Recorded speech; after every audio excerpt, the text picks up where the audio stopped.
Channel. ಹೇಗಿದ್ದೀರಾ? ಎಲ್ಲರೂ ಆರೋಗ್ಯವಾಗಿದ್ದೀರಾ ಅಂತ ನಾನು ಭಾವಿಸ್ತೀನಿ. ಇವತ್ತಿನ ಬ್ರೇಕ್ಫಾಸ್ಟ್ ರೆಸಿಪಿ ದೋಸೆ.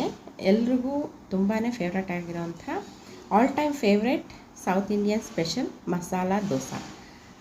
ತುಂಬಾ ಈಸಿಯಾಗಿ ತುಂಬಾ ಟೇಸ್ಟಿಯಾಗಿರೋಂಥ ಡಿಶ್ಶು. ಈ ಡಿಶ್ ಯಾರಿಗಿಷ್ಟ ಇಲ್ಲ ಇಲ್ಲಿ ಅಲ್ವಾ? ಓಕೆ, ಇದನ್ನು ನಾನು ರಾತ್ರಿಯೇ ರುಬ್ಬಿ ರೆಡಿ ಮಾಡಿ ಇಟ್ಕೊಂಡಿದ್ದೆ. ತುಂಬಾ ಚೆನ್ನಾಗಿ ಹುದಿಗೆ ಬಂದಿದೆ. ನಾನು ಒಂದು ಪಾವು ಅಕ್ಕಿಗೆ ಕಾಲು ಪಾವಷ್ಟು ಉದ್ದಿನಬೇಳೆ, ಹಾಗೆ ಒಂದು ಹಿಡಿಯಷ್ಟು ಅವಲಕ್ಕಿ, ಒಂದು ಸ್ಪೂನಷ್ಟು ಮೆಂತ್ಯ. ಇದು ಪರ್ಫೆಕ್ಟ್ ದೋಸೆ ಬ್ಯಾಟರ್ಗೆ ಮೆಜರ್ಮೆಂಟು. ಈ ಮೆಜರ್ಮೆಂಟಲ್ಲಿ ಮಾಡಿಕೊಂಡ್ರೆ ತುಂಬಾ ಗರಿಗರಿಯಾಗಿ ದೋಸೆ ತುಂಬಾ ರುಚಿಯಾಗಿ ಬರುತ್ತೆ.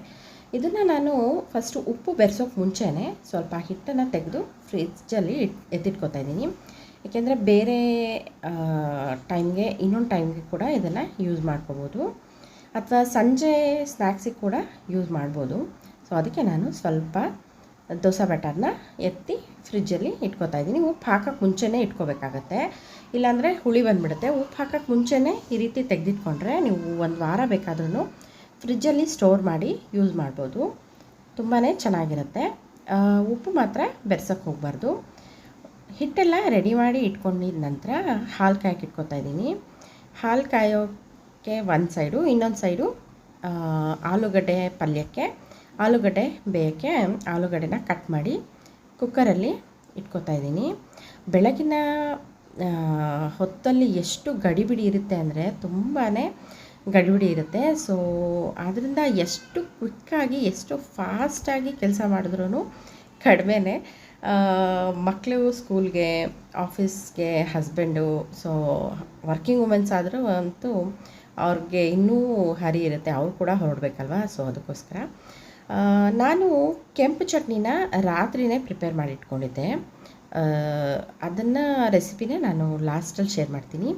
ಇವಾಗ ಆಲೂಗಡ್ಡೆ ಪಲ್ಯಕ್ಕೆ ಇಟ್ಕೊಂಡಿದ್ದಾಯಿತು, ಹಾಲು ಕಾಯಕ್ಕೆ ಇಟ್ಕೊಂಡಿದ್ದಾಯಿತು. ಈಗ ನೆಕ್ಸ್ಟು ಚಟ್ನಿಗೆ ರೆಡಿ ಮಾಡ್ಕೊತಾ ಇದ್ದೀನಿ. ಚಟ್ನಿಗೆ ನಾನು ಸ್ವಲ್ಪ ಉಪ್ಪು ಹಾಕಿ, ಸ್ವಲ್ಪ ಹುಣಸೆ ಹಣ್ಣು, ಹಾಗೆ 3 ಇಸ್ಲು ಬೆಳ್ಳುಳ್ಳಿ, 4ರಿಂದ 5 ಹಸಿಮೆಣಸಿನ್ಕಾಯಿ, 1 ಕಪ್ಪಷ್ಟು ಅಂದರೆ ಒಂದು ಹೋಳಿರುತ್ತಲ್ಲ ಅಷ್ಟು ತೆಂಗಿನಕಾಯಿ, ಹಾಗೆ ಒಂದು ಸ್ವಲ್ಪ ಪುದೀನ, ಸ್ವಲ್ಪ ಕೊತ್ತಂಬರಿ ಸೊಪ್ಪು, ಹಾಗೆ ಸ್ವಲ್ಪ ಹುರಿಗಡಲೆ ನಾನು 2 ಟೇಬಲ್ ಸ್ಪೂನಷ್ಟು ಹುರಿಗಡಲೆ ಹಾಕ್ಕೊಂಡಿದ್ದೀನಿ, ಮತ್ತು 1 ಕಪ್ ಆಗೋಷ್ಟು ತೆಂಗಿನಕಾಯಿನ ಹಾಕ್ಕೋತಾ ಇದ್ದೀನಿ. ಇದಿಷ್ಟನ್ನು ಹಾಕ್ಕೊಂಡು ಮಿಕ್ಸಿನಲ್ಲಿ ಚೆನ್ನಾಗಿ ರುಬ್ಕೊಳ್ಳೋದು. ಹುರಿಗಡಲೆ ಸ್ವಲ್ಪ ಬೈಂಡಿಂಗಿಗೆ ಅಷ್ಟೇ ಚೆನ್ನಾಗಿರುತ್ತೆ, ಅದಕ್ಕೋಸ್ಕರ ಹಾಕ್ಕೊಂಡು ಮಿಕ್ಸಿಯಲ್ಲಿ ರುಬ್ಕೊಳ್ಳೋದಷ್ಟೇ. ಚಟ್ನಿ ರೆಡಿ ಆಗುತ್ತೆ. ಅಷ್ಟೊತ್ತಿಗೆ ಇಲ್ಲಿ ಹಾಲು ಕೂಡ ಕಾಯಿತು. ಹಾಲಿಗೆ ನಾನಿವತ್ತು ಹನಿ ಜೇನುತುಪ್ಪನ ಯೂಸ್ ಮಾಡ್ತಾಯಿದ್ದೀನಿ. ಸ್ವಲ್ಪ ಚಳಿ ಇರೋದ್ರಿಂದ ನಾನು ಜೇನುತುಪ್ಪ ಹಾಕ್ಕೋತಾ ಇದ್ದೀನಿ. ಜೇನುತುಪ್ಪ ಅಥವಾ ತುಂಬಾ ಹೆಲ್ದಿಯಾಗಿರುತ್ತೆ ಅಲ್ಲ. ಸಕ್ಕರೆ ಬದಲು ಜೇನುತುಪ್ಪ ಅಥವಾ ಡೇಟ್ ಸಿರಪ್ಪು, ಬೆಲ್ಲ ಈ ರೀತಿ ಹಾಕ್ಕೊಂಡ್ರೆ ತುಂಬಾ ಈಸಿಯಾಗಿರುತ್ತೆ, ಹಾಗೆ ಹೆಲ್ದಿ ಕೂಡ ಅಲ್ಲ. ಸೊ ಈಗ ಮಕ್ಕಳಿಗೆ ಹಾಲೆಲ್ಲ ಕೊಟ್ಟಿದ್ದಾದಮೇಲೆ ನಾನು ಪಲ್ಯಕ್ಕೆ ರೆಡಿ ಮಾಡ್ಕೊತಾ ಇದ್ದೀನಿ. ಪಲ್ಯ ಆಲೂಗಡ್ಡೆ ಪ್ರೆಷರ್ ಕುಕ್ ಆಗಿತ್ತು, ಅದನ್ನು ಸ್ವಲ್ಪ ತಣ್ಣಗಾಗಕ್ಕೆ ಬಿಟ್ಟು ನಾನು ಪಲ್ಯಕ್ಕೆ ಈರುಳ್ಳಿ, ಹಸಿಮೆಣಸಿನ್ಕಾಯಿ, ಕೊತ್ತಂಬರಿ ಸೊಪ್ಪು ಎಲ್ಲ ಹೆಚ್ಚಿ ರೆಡಿ ಮಾಡಿಕೊಂಡೆ. ಹಾಗೆ ಇನ್ನೊಂದು ಸೈಡಲ್ಲಿ ಬಾಣಲಿಯಲ್ಲಿ ಎಣ್ಣೆ ಹಾಕ್ಕೊಂಡಿದ್ದೀನಿ. ಎಣ್ಣೆಗೆ ಸಾಸಿವೆ, ಕಡಲೆಬೇಳೆ, ಹಾಗೆ ಹಸಿಮೆಣಸಿನ್ಕಾಯಿ ಎಲ್ಲ ಹಾಕ್ಕೊಂಡು ನಾರ್ಮಲ್ ಆಲೂಗಡ್ಡೆ ಪಲ್ಯ ಥರನೇ ಮಾಡ್ಕೊತಾ ಇದ್ದೀನಿ. ಬೆಳಗಿನ ಹೊತ್ತಲ್ಲಿ ತುಂಬಾ ಗಡಿಬಿಡಿ ಇರೋದ್ರಿಂದ ಬೇಕಂದರೆ ಆಲೂಗಡ್ಡೆನ ರಾತ್ರಿಯೇ ಬೇಯಿಸಿ ಇಟ್ಕೊಂಡ್ರೂ ನಡೆಯುತ್ತೆ. ಬೆಳಗ್ಗೆನೇ ಹೊರಡೋವಾಗ ಸ್ವಲ್ಪ ನಮಗೆ ಕೆಲಸ ಈಸಿ ಅನಿಸುತ್ತೆ. ನಾನು ಏನು ಬೇಯಿಸಿ ಇಟ್ಕೊಂಡಿರಲಿಲ್ಲ, ಹಾಗೆಯೇ ಆವಾಗಲೇ ಪಕ್ಕದಲ್ಲೇ ಒಂದು ಸೈಡಲ್ಲಿ ಇಟ್ಕೊಂಡೆ. ಬಟ್ ಕೆಂಪು ಚಟ್ನಿ ಮಾತ್ರ ರಾತ್ರಿಯೇ ರೆಡಿ ಮಾಡಿ ಇಟ್ಕೊಂಡಿದ್ದೆ. ಈರುಳ್ಳಿ ಚೆನ್ನಾಗಿ ಫ್ರೈ ಆದಮೇಲೆ ಸ್ವಲ್ಪ ಕೊತ್ತಂಬರಿ ಸೊಪ್ಪು, ಹಾಗೆ ಒಂದು ಅರ್ಧ ಟೀ ಸ್ಪೂನಷ್ಟು ಅರಿಶಿನ ಪುಡಿ, ಹಾಗೆ ರುಚಿಗೆ ತಕ್ಕಷ್ಟು ಉಪ್ಪು ಹಾಕ್ಕೊಂಡು ಉಪ್ಪು ಎಷ್ಟು ಬೇಕೋ ಅಷ್ಟು ರುಚಿಗೆ ತಕ್ಕಷ್ಟು ಹಾಕ್ಕೊಳ್ಳಿ. ಹಾಗೆ ಆಲೂಗಡ್ಡೆ ಸಿಪ್ಪೆನ ಸುಲಿದು ಇಟ್ಕೊಂಡಿದ್ದೀನಲ್ಲ ಸೈಡಲ್ಲಿ, ಅದನ್ನು ಮ್ಯಾಶ್ ಮಾಡಿ ಹಾಕ್ಕೊಂಡ್ರೆ ಒಳ್ಳೆಯದು. ಸ್ವಲ್ಪ ಬಿಸಿ ಇತ್ತು, ಸೊ ಅದಕ್ಕೆ ನಾನು ಡೈರೆಕ್ಟಾಗಿ ಹಾಗೇ ಬಾಣಲಿಗೆ ಹಾಕ್ಕೊಂಡು ಅಲ್ಲೇ ಮ್ಯಾಶರಲ್ಲಿ ಹೀಗೆ ಮ್ಯಾಶ್ ಮಾಡಿಕೊಂಡೆ. ಟೈಮ್ ಇಲ್ಲದೆ ಇರೋವಾಗ ಈ ರೀತಿ ಮಾಡಿಕೊಂಡ್ರೆ ಈಸಿಯಾಗಿ ಆಗುತ್ತೆ, ಟೈಮ್ ಸೇವ್ ಆಗುತ್ತೆ. ಹೀಗೆ ಮಾಡೋದ್ರಿಂದ ತುಂಬಾ ಈಸಿಯಾಗಿ ಟೇಸ್ಟಿಯಾಗಿ ಸಿಂಪಲ್ ಆಗಿರುವಂಥ ಆಲೂಗಡ್ಡೆ ಪಲ್ಯ ರೆಡಿ ಆಯಿತು. ಚಟ್ನಿ ಆಯಿತು, ಆಲೂಗಡ್ಡೆ ಪಲ್ಯ ಆಯಿತು, ಹಾಗೆ ಕೆಂಪು ಚಟ್ನಿ ರಾತ್ರಿಯೇ ರೆಡಿ ಮಾಡಿಟ್ಟಿದ್ನಲ್ಲ, ಸೊ ಅದು ಕೂಡ ರೆಡಿಯಾಗಿದೆ. ದೋಸೆ ಹಿಟ್ಟು ರೆಡಿ ಮಾಡಿ ಇಟ್ಕೊಂಡಿದ್ದೀನಿ. ಇವಾಗ ದೋಸೆ ಹಾಕ್ಕೊಳ್ಳೋದಷ್ಟೇ. ಚೆನ್ನಾಗಿ ಮಿಕ್ಸ್ ಮಾಡಿಕೊಂಡು ಪಲ್ಯನ ಸೈಡಲ್ಲಿ ತೆಗೆದಿಟ್ಕೊತಾ ಇದ್ದೀನಿ. ಇವಾಗ ಹೆಂಚು ಕಾದಿದೆ, ಚೆನ್ನಾಗಿ ಸ್ವಲ್ಪ ನೀರು ಹಾಕಿ ಒರೆಸ್ಕೊಂಡು ಆಮೇಲೆ ದೋಸೆಗಳನ್ನ ಹಾಕ್ಕೋಬೇಕಾಗತ್ತೆ. ಇಲ್ಲಾಂದರೆ ಅಷ್ಟು ಚೆನ್ನಾಗಿ ದೋಸೆ ಎದ್ದೊಳ್ಳೋದಿಲ್ಲ, ಆಮೇಲೆ ಹೆಂಚಿಗೆ ಕಚ್ಕೊಂಡಂಗೆ ಆಗುತ್ತೆ. ಸೊ ಅದಕ್ಕೋಸ್ಕರ ಒಂದು ಸರ್ತಿ ಚೆನ್ನಾಗಿ ಕಾದ್ಮೇಲೆ ಸ್ವಲ್ಪ ಎಣ್ಣೆ ಸ್ವಲ್ಪ ನೀರು ಹಾಕಿ ಚೆನ್ನಾಗಿ ಒಂದು ಬಟ್ಟೆನಲ್ಲಿ ಒರೆಸ್ಕೋಬೇಕು. ಅದಾದಮೇಲೆ ದೋಸೆಗಳನ್ನ ಹಾಕ್ಕೊಳ್ಳಿ. ನೋಡಿ ತುಂಬಾ ಸೂಪರಾಗಿ ಎದ್ದು ಬರುತ್ತೆ, ಸ್ವಲ್ಪ ಕೂಡ ಕಚ್ಕೊಳ್ಳಲ್ಲ. ಹಾಗೆ ಬ್ಯಾಟರ್ ಕೂಡ ನಾನು ಹೇಳಿದ್ನಲ್ಲ ಅದೇ ಪ್ರಮಾಣದಲ್ಲಿ ಮಾಡಿಕೊಂಡ್ರೆ ತುಂಬಾ ಚೆನ್ನಾಗಿರುತ್ತೆ. ಒಂದು 4 hours ಮುಂಚೆ ನೆನೆಸಿಟ್ಕೊಂಡು ನಾವು ರಾತ್ರಿ ಒಂದು 8 o'clock ಅಷ್ಟೊತ್ತಿಗೆ ರುಬ್ಬಿ ಇಟ್ಕೊಂಡ್ರೂ ಪರವಾಗಿಲ್ಲ. ಈ ರೀತಿ ದೋಸೆ ತುಂಬಾ ಚೆನ್ನಾಗಿ ಬರುತ್ತೆ. ಆದರೆ ಗಾಳಿ ಮತ್ತು ಸ್ವಲ್ಪ ಬೆಚ್ಚಗಿರುವಂಥ ಜಾಗದಲ್ಲಿ ದೋಸೆ ಬ್ಯಾಟರ್ನ ರಾತ್ರಿ ಇಟ್ಟರೆ ತುಂಬ ಚೆನ್ನಾಗಿರುತ್ತೆ. ಹುಳಿ ಬರೋದೇ ಇಲ್ಲ ಅಂತ ಅನ್ನೋರು ಬೇಕಾದರೆ ರಾತ್ರಿಯೇ ಉಪ್ಪನ್ನು ಕೂಡ ಮಿಕ್ಸ್ ಮಾಡಿ ಇಟ್ಕೋಬೋದು. ಉಪ್ಪನ್ನು ಮಿಕ್ಸ್ ಮಾಡಿಕೊಂಡ್ರೆ ಸ್ವಲ್ಪ ಜಾಸ್ತಿನೇ ಹುಳಿ ಬರುತ್ತೆ, ಅಂದರೆ ಹಿಟ್ಟು ಹುದುಗ್ ಬರುತ್ತೆ. ಸೊ ಅದಕ್ಕೋಸ್ಕರ ನೋಡಿ ಈ ಥರ ತುಪ್ಪ ಹಾಕ್ಕೊಂಡು ಸ್ವಲ್ಪ ಎಣ್ಣೆ ಸ್ವಲ್ಪ ತುಪ್ಪ ಹಾಕ್ಕೊಂಡಿದ್ದೀನಿ. ನಂತರ ಅದಕ್ಕೆ ಕೆಂಪು ಚಟ್ನಿನ ಸವರ್ಕೊಂಡಿದ್ದೀನಿ.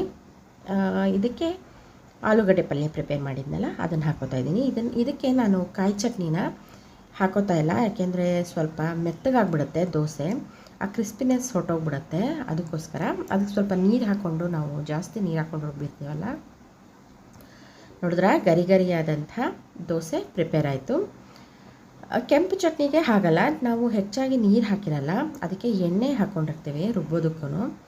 ಅದಕ್ಕೋಸ್ಕರ ಕೆಂಪು ಚಟ್ನಿ ಸವರ್ಕೊಂಡ್ರೆ ದೋಸೆಗಳು ತುಂಬಾ ಚೆನ್ನಾಗಿ ಗರಿ ಗರಿಯಾಗಿ ಟೇಸ್ಟಿಯಾಗಿರುತ್ತೆ. ಹೋಟೆಲಲ್ಲಿ ಮಾಡೋವಂಥ ದೋಸೆಗಿಂತ ಏನೂ ಕಡಿಮೆ ಇರಲ್ಲ, ಅಷ್ಟು ರುಚಿಯಾದಂಥ ಬಿಸಿ ಬಿಸಿ ಮಸಾಲೆ ದೋಸೆ ತಿನ್ನೋಕ್ಕೆ ರೆಡಿಯಾಗಿದೆ. ನಾನು ರಾತ್ರಿಯೇ ಕೆಂಪು ಚಟ್ನಿ ಮಾಡಿಟ್ಕೊಂಡಿದ್ನಲ್ಲ, ಸೊ ಅದನ್ನು ಈಗ ರೆಸಿಪಿ ತೋರಿಸ್ತಾ ಇದ್ದೀನಿ. ಸ್ವಲ್ಪ 8ರಿಂದ 10 ಬ್ಯಾಡಗಿ ಮೆಣಸಿನ್ಕಾಯಿನ ಬಿಸಿನೀರಲ್ಲಿ ಒಂದು ಅರ್ಧ ಗಂಟೆ ಮುಂಚೆ ನೆನೆಸಿಟ್ಕೊಳ್ಳೋದು. ಅದನ್ನು ಮಿಕ್ಸರಿಗೆ ಒಂದು 4 ಬೆಳ್ಳುಳ್ಳಿ, 8ರಿಂದ 10 ಬ್ಯಾಡಗಿ ಮೆಣಸಿನ್ಕಾಯಿ, ಹಾಗೆ ಸ್ವಲ್ಪ ಹುಣಸೆ ಹಣ್ಣು, ಸ್ವಲ್ಪ ಉಪ್ಪು, ಹಾಗೆ ಒಂದು 1/4 ಟೀ ಸ್ಪೂನಷ್ಟು ಜೀರಿಗೆ ಮತ್ತು ಧನಿಯಾ ಮತ್ತು ಇದನ್ನು ಹಾಕ್ಕೊಂಡು ಇದಕ್ಕೆ 2 ಟೇಬಲ್ ಸ್ಪೂನ್ ಕಡಲೆ ಹೆಚ್ಚಾಗಿಬಿಡುತ್ತೆ. ಸೊ ಇದಕ್ಕೆ 1 ಟೇಬಲ್ ಸ್ಪೂನಷ್ಟು ಹುರ್ಗಡಲೆ ಹಾಕ್ಕೋಬೇಕು. ಇದಕ್ಕೆ ನಾವು ರುಬ್ಬಕ್ಕೆ ನೀರು ಸ್ವಲ್ಪ ಹಾಕ್ಕೋಬೇಕು, ಎಣ್ಣೆ ಹಾಕ್ಕೋಬೇಕು. ಇದಕ್ಕೆ ರುಬ್ಬಕ್ಕೆ ಒಂದು 2ರಿಂದ 3 ಟೇಬಲ್ ಸ್ಪೂನಷ್ಟು ಕುಕ್ಕಿಂಗ್ ಆಯಿಲ್ನ ಹಾಕ್ಕೋಬೇಕು. ನಾನು ಬ್ರೇಕ್ಫಾಸ್ಟ್ ಎಲ್ಲ ಪ್ರಿಪೇರ್ ಮಾಡಿ ಮಕ್ಕಳನ್ನ ಸ್ಕೂಲಿಗೆ ಕಳಿಸಿದ್ದಾದಮೇಲೆ ಸ್ವಲ್ಪ ಶಾಪಿಂಗ್ ಇತ್ತು. ಹಾಯ್ ನಮಸ್ತೆ, ನಾನಿದ್ದೀನಿ ಇವಾಗ ವಿಶಾಲ್ ಮಾರ್ಟಲ್ಲಿ, ತುಮಕೂರಿನ ವಿಶಾಲ್ ಮಾರ್ಟಲ್ಲಿ. ಸ್ವಲ್ಪ ಥಿಂಗ್ಸ್ ಎಲ್ಲ ಪರ್ಚೇಸ್ ಮಾಡೋದಿತ್ತು, ಸೊ ಅದಕ್ಕೋಸ್ಕರ ಬಂದಿದ್ದೀನಿ. ನೋಡೋಣ ಏನೇನಿದೆ ಇಲ್ಲಿ ಅಂತ. Okay, stay tune. ಸ್ವಲ್ಪ ಆದರೆ ನನಗೆ ಅವಶ್ಯಕತೆಯಾಗಿ ಬೇಕಾಗಿದ್ದಿದ್ದು ಪಾಪುಗೆ ಒಂದು ಸಿಪ್ಪರ್ ಮಾತ್ರ, ಸೊ ತಗೊಳ್ಳೋಣ ಅಂತ ವಿಶಾಲ್ ಮಾರ್ಟ್ಗೆ ಹೋದೆ. ಅಲ್ಲಿಂದ ಸುಮಾರು ಐಟಮ್ಸು ತೊಗೊಂಡೆ, ಚೆನ್ನಾಗಿದೆ ಎಲ್ಲ ಕಲೆಕ್ಷನ್ಸು. ನೋಡಿ ಈ ಥರ ಸಿಪ್ಪರ್ ಬಾಟಲ್ಸ್ ಇರಲಿಲ್ಲ, ಮಕ್ಕಳಿಗೆ ಹಾಲು ಕುಡಿಯೋಕ್ಕೆ ತುಂಬ ಚೆನ್ನಾಗಿರುತ್ತೆ. ನಾನು ಅಡುಗೆ ಮನೆಯಲ್ಲಿ ಕೆಲಸ ಮಾಡುವಾಗ ಲೋಟದಲ್ಲಿ ಇಟ್ಟಿದ್ರೆ ಚೆಲ್ಬಿಡ್ತಿದ್ರು ಅವರು. ಸೊ ಈ ಥರದ್ದಾದರೆ ಕ್ಯಾಪ್ ಇರುತ್ತೆ, ತುಂಬ ಚೆನ್ನಾಗಿದೆ. ಇದರಲ್ಲಿ ಪ್ರೈಸ್ ವೈಸು ಇದೆ ನೋಡಿ. ಸಿಪ್ಪರ್ ಬಾಟ್ಲು ನಾನು ಇದೇ ಆರೆಂಜ್ ಕಲರ್ ಸಿಪ್ಪರ್ ಬಾಟ್ಲ್ ತೊಗೊಂಡೆ, ಚೆನ್ನಾಗಿದೆ. ಈ ಥರದ್ದು 199, 49 ₹99 3 ಪ್ರೈಸಸಲ್ಲಿ ಇಟ್ಟಿದ್ದರು. ನಾನು 3 ಒಂದೊಂದು ತೊಗೊಂಡಿದ್ದೀನಿ. ಚೆನ್ನಾಗಿದೆ. ಖಂಡಿತ ನೀವೇನಾದರೂ ಬೇಕು ಅಂತಂದರೆ ಹೋಗಿ ಪರ್ಚೇಸ್ ಮಾಡ್ಬೋದು. ಇದು ತುಮಕೂರಿನ ವಿಶಾಲ್ ಮಾರ್ಟ್. ನಾನು ಆ್ಯಕ್ಚುಲಿ ಈ ಕಡೆನೇ ಮಕ್ಕಳಿಗೆ ರಿಲೇಟೆಡ್ ಇರೋವಂಥದ್ದನ್ನೇ ಜಾಸ್ತಿ ನೋಡಿದ್ದು. ನಾನು ಡೈರೆಕ್ಟ್ ಅದೇ ಫ್ಲೋರ್ಗೆ ಹೋದೆ. ಸೊ ಈ ವಿಡಿಯೋ ನಿಮ್ಗೆ ಇಷ್ಟ ಆಗಿದರೆ ಖಂಡಿತ ಲೈಕ್ ಮಾಡಿ, ಶೇರ್ ಮಾಡಿ, ಕಾಮೆಂಟ್ ಮಾಡಿ. Thank you for the watching. See you in the next vlog. Bye bye.